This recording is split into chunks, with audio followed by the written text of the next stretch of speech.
Now, when we see breakdown in leaderships, when things fail, it's usually because the leaders don't understand the change in mindset and skill set that they need. So very often we see people officially working on one level, but their mindset and skill set might still be on the level below. And this poses great risk to organizations. And the biggest part of them all, most difficult one, is in the first level leaders.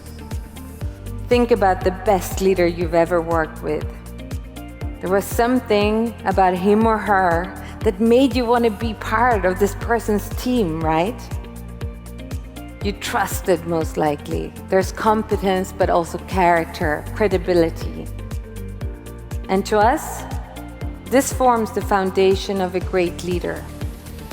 So, whenever we author any of our content, we take these 4 aspects into mind.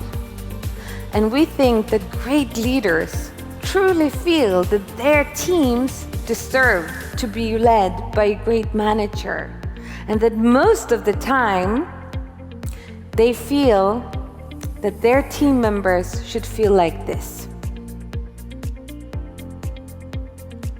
I'm a valued member of a winning team doing meaningful work in an environment of trust. So we took all this together when we wrote our book on management and leadership to really make sure, what is it that I need to do? What is it that our front level leaders need to do to make all of our business happen? And we came up with the 6 critical practices to leading a team. It starts with the developing of a leader's mindset. Actually, if you don't do this, the others don't really matter. Then we're going to talk about holding one-on-ones, the individual meetings, and how that's key to engagement. Set up your teams to get results. They're all about execution, but here is the core skills. How do I actually do that? You need, as a leader, to create the culture of feedback. I'll come back and share a few examples from personal experience on how to make this happen.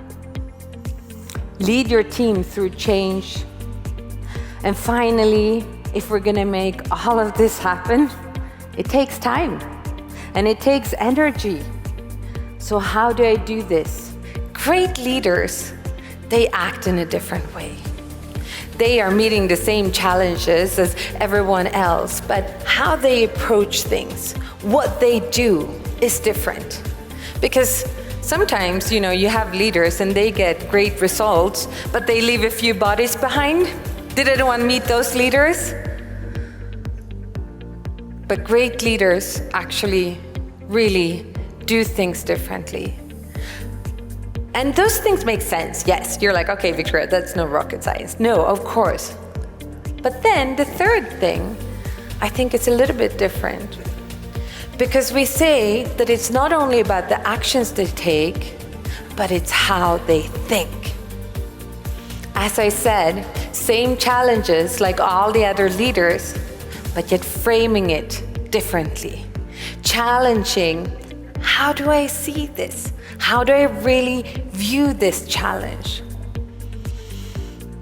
And you know what? The fastest way, if you want to get a new result, is not to focus on your behavior, but focus on how do I see this?